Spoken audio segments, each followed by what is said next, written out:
Je crois que les problèmes que nous avons ici, nous avons effectivement l'enseignement fondamental, et c'est la 3e année depuis que ça a commencé dans le pays, nous avons commencé en même temps.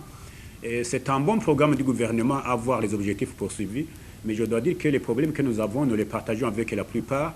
Probablement que peut-être ici chez nous, il y a des problèmes que l'on n'a pas tellement comme tels, mais qui s'opposent dans le pays. Et comme nous éduquons des enfants de la nation, même si chez nous ça va bien, alors que à côté les choses ne marchaient pas. Alors je dois dire que premièrement, d'abord, c'est un programme qui est venu plus ou moins à la hâte. Ils n'ont pas eu le temps de suffisamment penser à l'avenir. Par exemple, maintenant on est à la 3e année qui est, disons, l'année de fin du cycle fondamental pour le moment. Et ces enfants doivent passer le test de certification. Et jusqu'aujourd'hui, nous ne savons pas sur quelle matière va porter ce test. Quand est-ce que ce test va être passé? Nous avons eu écho des filières qui seraient ouvertes, mais nous ne savons pas ces filières seront ouvertes où. Est-ce qu'on a les outils nécessaires, les enseignants suffisamment qualifiés? De même que quand nous avons commencé, nous avons eu des problèmes des enseignants qualifiés pour bien dispenser les matières. Mais aussi à côté de cela, il y a des problèmes d'équipement en manuel, mais aussi en matériel didactique. L'on parle notamment des NTIC, ou Nouvelles Technologies de l'Information et de la Communication, où on doit parler de l'ordinateur, et dans beaucoup d'écoles, il n'y a pas d'ordinateur. Même là où il y en a, c'est probablement un nombre insuffisant.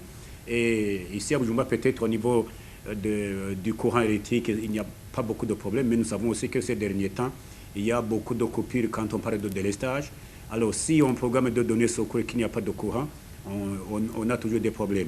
Il y a le cours d'éducation plastique ou art et musique. On parle de la musique, les enseignants n'ont pas été initiés à la musique, il n'y a pas d'instruments. Donc il y a aussi le cours dit d'entrepreneuriat. Donc il y a beaucoup de matériel didactique qui manque, et aussi même l'initiation à la manipulation de certains matériels que l'on a. Donc nous disons que ces problèmes sont posés. Les manuels, par exemple, avec la 9e fondamentale qui est l'année de fin de cycle fondamental pour le moment, nous avons commencé au mois de septembre, et les manuels, nous les avons eus plus d'un mois après. Donc c'est un problème. Un enseignant qui a envoyé devant les enfants, qui n'a pas de manuel, qui n'a même pas été formé pour cela, donc il est en difficulté parce qu'on ne peut donner que ce qu'on a. Et même ce qu'on a, il faut avoir des outils de base, d'appui pour pouvoir mieux donner cela. Donc nous avons encore des problèmes. Et nous avons alors des autres problèmes. Le problème de la classe de 10e qui est là, qui est la dernière, les enfants qui vont échouer, ils vont aller où ça? Mais aussi ceux-là de 9e qui ne vont pas réussir à ce test de certification. Ils vont faire quoi? Donc il y a quand même des questions qui se posent. Et quand nous, les parents, nous posent des questions, les enfants nous posent des questions, on n'a pas de réponse.